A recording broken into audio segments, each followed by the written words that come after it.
insightful health session. I am Resham, your host from IFW Council, back with another health-related segment. And I have been joined by none other than Dr. Ekta Bajaj.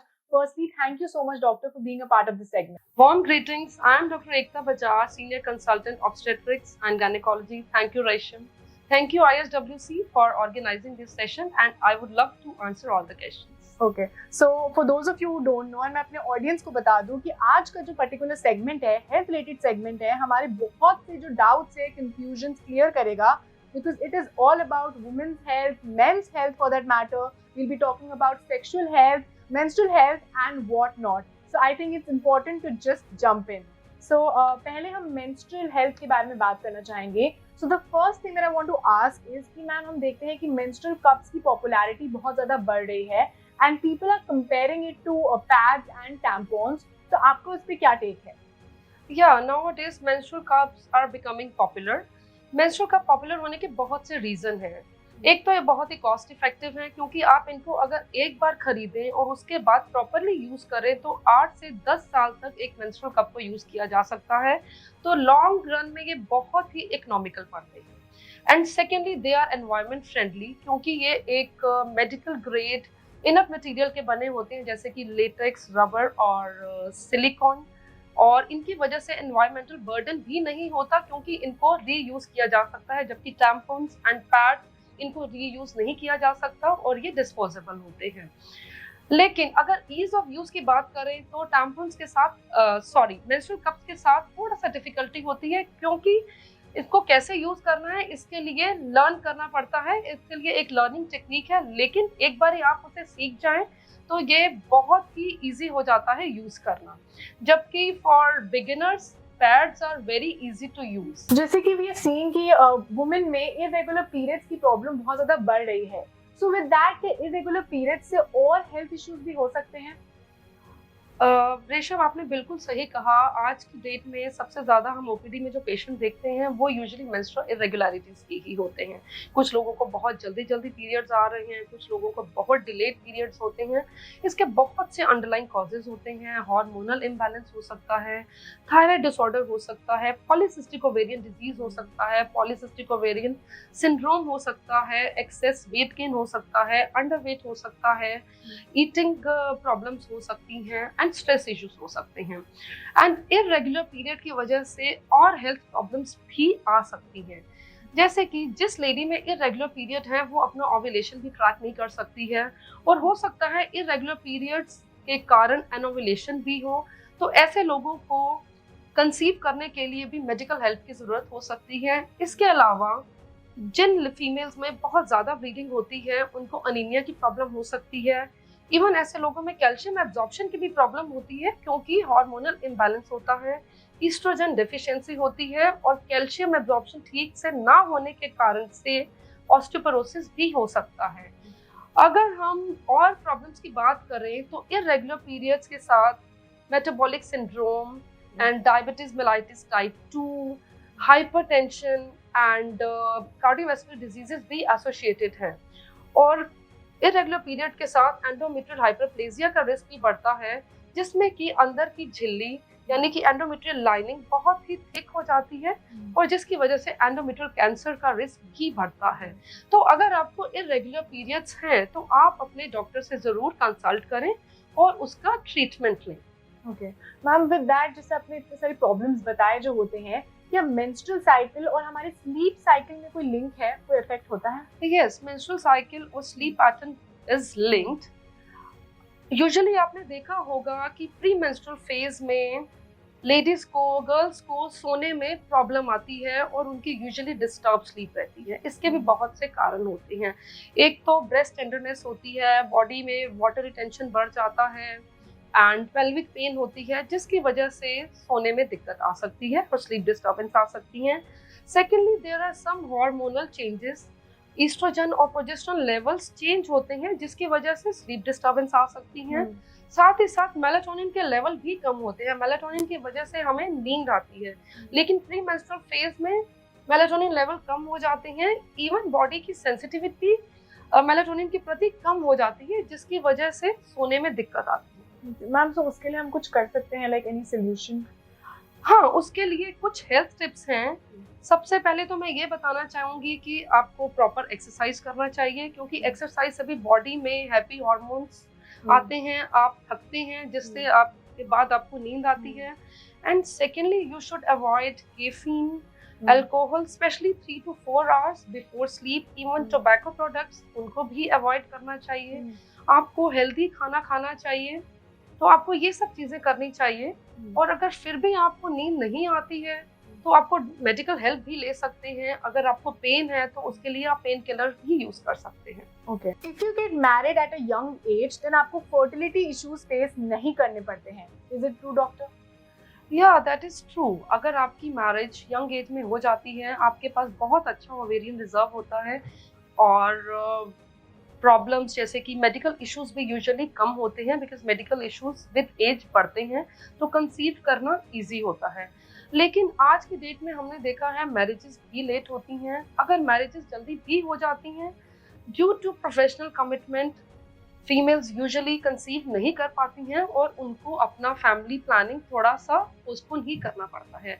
लेकिन with as आपके ovarian reserves और fertility कम होती चली जाती है, जिसकी वजह से आपको इनफर्टिलिटी इश्यूज हो सकते हैं। एंड सेकेंडली, अगर आप लेट एज में कंसीव करते हैं तो इवन प्रेगनेंसी में भी कॉम्प्लिकेशन आ सकती हैं, जैसे कि प्रेगनेंसी के साथ PIH, प्रेगनेंसी इंड्यूस हाइपरटेंशन, या फिर जेस्टेशनल डायबिटीज मेलाइटिस जैसे इशू आ सकते हैं। इवन मल्टीपल प्रेगनेंसी यानी कि ट्विन का भी रिस्क बढ़ जाता है। And after the age of 35 आपके बेबी में क्रोमोसोमल एबनॉर्मेलिटीज का भी रिस्क बढ़ सकता है। सो इन कंटिन्यूएशन विद दैट, आजकल एग फ्रीजिंग का जो ये ट्रेंड ही बोलेंगे वो बहुत ज़्यादा पॉपुलर हो रहा है। पहले भी था but people are now talking about it. So can you just explain the process and also उसका कॉस्ट कितना पड़ता है डॉक्टर? सी, अगर आपकी मैरिज लेट हो रही है या फिर आप किसी कारण से प्रेगनेंसी प्लान नहीं कर पा रहे हैं और आपको पता है आपने लेट 30s में या 40 में ही प्रेगनेंसी प्लान करनी है, तो egg freezing is a very good option. इसमें क्या किया जाता है कि आपके जब अच्छे एग होते हैं, अच्छा ओवेरियन रिजर्व होता है, तो कुछ हार्मोनल इंजेक्शन की मदद से ओवेरियन इंडक्शन किया जाता है। और उसके बाद एक छोटा सा सर्जिकल प्रोसीजर होता है जिसको कि यहाँ ओवम पिकअप कहते हैं, और जिसमें आपकी बॉडी से एग रिट्रीव किए जाते हैं और उन्हें फॉर फ्यूचर यूज प्रिजर्व किया जाता है। तो जो लोग लेट प्रेगनेंसी प्लान कर रहे हैं उनके लिए बहुत अच्छी ऑप्शन है। और अगर हम कॉस्ट की बात करें तो ये डिफरेंट IVF क्लिनिक में वेरी करती है, but I will say it is around 1 to 3 lakhs in different IVF clinic, but it is variable. It depends how many injections are being used and और आपका किस क्लिनिक में आप ovum pickup के लिए जा रहे हैं और कितने टाइम के लिए आप एग फ्रीजिंग करा रहे हैं। तो बहुत से फैक्टर हैं जो इसकी कॉस्ट को डिसाइड करते हैं। And is it a painful process? No, egg freezing is not a painful process, क्योंकि जो एग रिट्रीवल का प्रोसेस होता है उसको अंडर जनरल एनेस्थीसिया ही किया जाता है। It is not painful process. With that, doctor, can oral sex lead to mouth cancer? पिछले 2 डिकेड में ओरल कैंसर का इंसिडेंस बहुत ज़्यादा बढ़ गया है। अगर हम बात करें कि ओरल सेक्स की वजह से माउथ कैंसर का रिस्क बढ़ता है, तो इसका आंसर है यस। अगर ओरल सेक्स के वजह से आप HPV इन्फेक्शन को स्प्रेड करते हैं, HPV ह्यूमन पेपिलोमा वायरस एक सेक्सुअली ट्रांसमिटेड इन्फेक्शन है। और लोगों को पता है कि HPV की वजह से सर्वाइकल कैंसर होता है, लेकिन ह्यूमन पेपिलोमा वायरस की वजह से throat cancer, oropharyngeal cancer, mouth cancer का रिस्क भी बढ़ता है। आप अपने पार्टनर को कैंसर नहीं दे सकते हैं, लेकिन आप अपने पार्टनर को ओरल सेक्स के थ्रू ह्यूमन पेपिलोमा वायरस का इन्फेक्शन दे सकते हैं, और जिसकी वजह से माउथ कैंसर का रिस्क बढ़ता है। और अब मैं बात करूंगी HPV वैक्सीन की। ह्यूमन पेपिलोमा वायरस वैक्सीन जो प्राइमरीली हम सर्वाइकल कैंसर के रिस्क को कम करने के लिए यूज करते हैं, अगर वो वैक्सीन हम गर्ल्स को देते हैं तो वो गर्ल्स में माउथ कैंसर के रिस्क को भी कम करेगी। और कुछ कंट्रीज में जैसे कि US, UK एंड ऑस्ट्रेलिया में HPV वैक्सीन इवन बॉयज को भी ऑफर की जा रही है, ताकि उनमें भी पेनाइल कैंसर के रिस्क को कम किया जा सके एंड साथ ही साथ ओरल कैंसर के रिस्क को भी कम किया जा सके। Vaginal wash, we somewhere get a mixed review on the same कि ये काम करता है नहीं करता है। So doctor, is it just a marketing gimmick? Does it actually work? Vagina एक सेल्फ क्लेंजिंग ऑर्गन है, वेजाइना डिस्चार्जेस होते हैं, वेजाइना में माइक्रोबायोटा होता है जो कि फेवरेबल होता है, और वेजाइनल पीएच को, जो कि एक एसिडिक पीएच होता है, उसको मेंटेन करता है। अगर हम वेजाइनल वॉश की बात करें तो जिन वेजाइनल वॉश में लैक्टिक एसिड होता है और वेजाइनल पीएच को, वल्वल पीएच को मेंटेन रखते हैं, उनको एसिडिक रखते हैं, दे आर हेल्पफुल। हर लेडी को अपने प्राइवेट पार्ट्स को क्लीन करने की ज़रूरत होती है ताकि उसको फाउल स्मेलिंग डिस्चार्जेस ना हो और उनसे वो राहत पा सके। तो वेजाइनल वॉशेस, जो माइल्ड वेजाइनल वॉशेस हैं, उनको यूज़ किया जा सकता है, लेकिन इसके लिए आप अपने डॉक्टर से ज़रूर कंसल्ट करें। अब हम मेंस्ट्रुअल हाइजीन की बात कर ही रहे हैं तो मैं बताना चाहूँगी, बबल बाथ या फिर डिओड्रेंट्स या फिर हार्श सोप्स, ये सब बिल्कुल भी यूज़ नहीं करने चाहिए। Even vaginal douching, that is also harmful because उसकी वजह से पीएच चेंज हो सकते हैं और वेजाइनल इरिटेशन होती है। इवन वेजाइनल इन्फेक्शन को भी ये चीज़ें इनवाइट करती हैं। और जब भी आपको मेंस्ट्रुअल पीरियड हो, आप फ्रिक्वेंटली टैम्पून्स, पैड्स को चेंज करें और 4 to 6 आवर में चेंज करना बहुत ही ज़रूरी है। और किसी भी हालत में टैम्पून और पैड को 8 घंटे से ज़्यादा यूज़ ना करें और बहुत ज़्यादा पैंटी लाइनर्स का भी इस्तेमाल ना करें। तो डॉक्टर, आपने बहुत अच्छे तरीके से वेजाइनल हाइजीन के बारे में हमारे व्यूअर्स को बताया। Continuing with that, I want to ask, how can we prevent STIs? Abstinence is the most reliable method to avoid STIs. Actually, my advice is limiting number of sexual partners. अगर आप एक committed monogamous relation में हैं तो उससे आप STI को avoid कर सकते हैं। उसके बावजूद भी आपको STI टेस्टिंग करवाते रहना चाहिए टाइम टू टाइम। और बैरियर कॉन्ट्रासेप्शन, कॉन्डम से भी आप STI को रोक सकते हैं और अपने पार्टनर को इन्फेक्शन नहीं देंगे। And vaccination, HPV vaccination is also very important and it should be offer to all girls between age of 12 and 15। And अगर किसी को किसी रीजन से 15 ईयर्स की एज तक HPV वैक्सीनेशन नहीं मिली है तो catch up vaccine should be received by age of 26। और अगर हम रिकमेंडेशन की बात करें तो HPV वैक्सीनेशन 9 साल से लेकर 45 इयर्स की लेडीज को दी जा सकती है। लेकिन अगर आप 26 साल के बाद HPV वैक्सीन का सोच रहे हैं तो उसके लिए आप अपने डॉक्टर से बात जरूर करें। So, जैसे हम वैक्सीनेशन की बात तो कर ही रहे हैं, with doctor this is something what I would also like to know personally, कि when you are in your 20s and 30s तो कौन से ऐसे टेस्ट हैं जो वुमेन को करवाने चाहिए? वुमेन को सर्वाइकल कैंसर स्क्रीनिंग करवानी चाहिए। It start at the age of 21 ताकि हम सर्वाइकल कैंसर को या प्री कैंसरस लीजन को अर्लीस्ट डिटेक्ट कर सकें। इसके अलावा ब्रेस्ट एग्जामिनेशन 2 प्रकार से हो सकता है। सेल्फ ब्रेस्ट एग्जामिनेशन जो कि एक वुमन खुद कर सकती है, and secondly clinical breast examination. आपको उसमें क्या देखना है?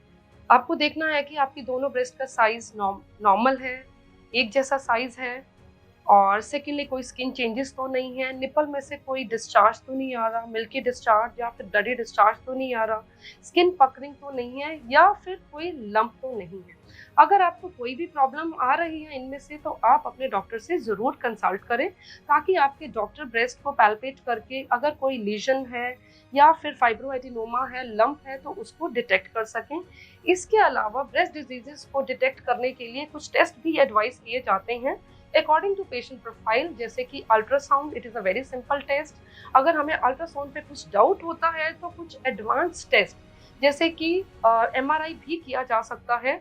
इसके अलावा मेमोग्राफी भी रूटीनली ब्रेस्ट कैंसर स्क्रीनिंग के लिए की जाती है, लेकिन मेमोग्राफी यूजुअली 40 ईयर्स से पहले एडवाइस नहीं की जाती।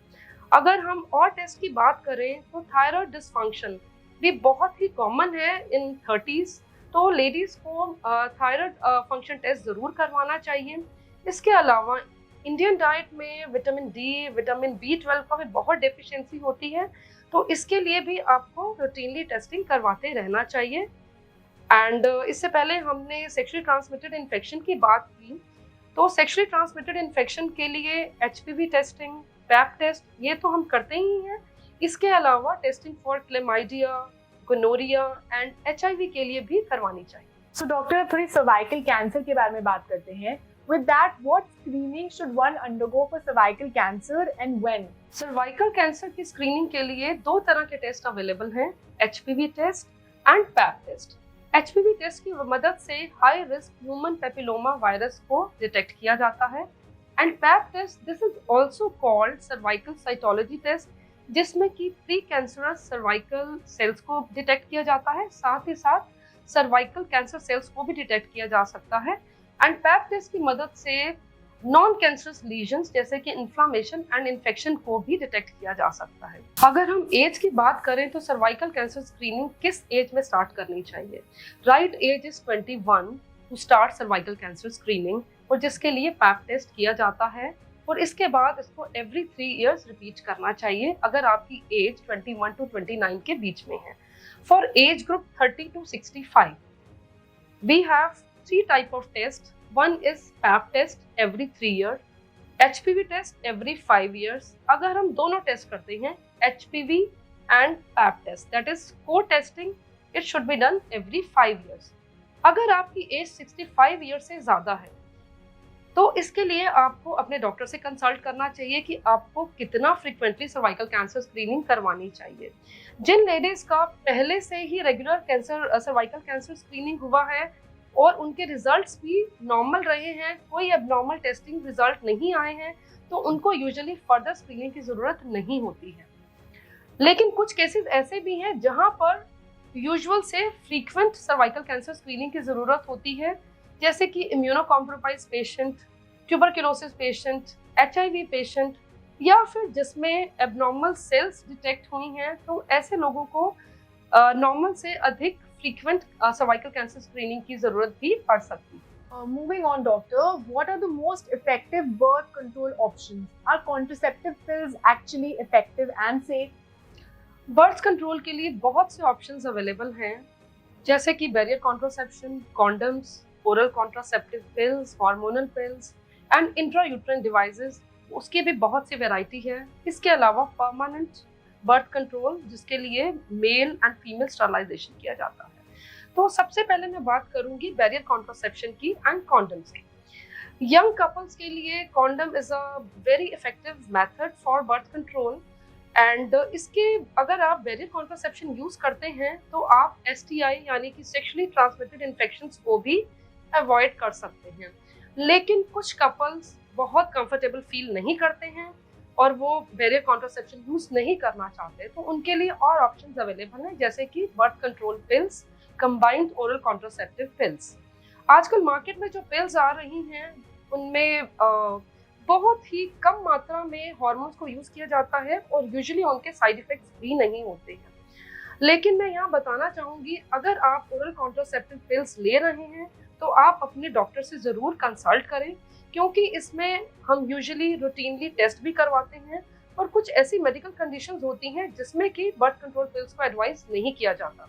Birth control pills are usually safe, लेकिन इनको मेडिकल सुपरविजन में ही लेना चाहिए।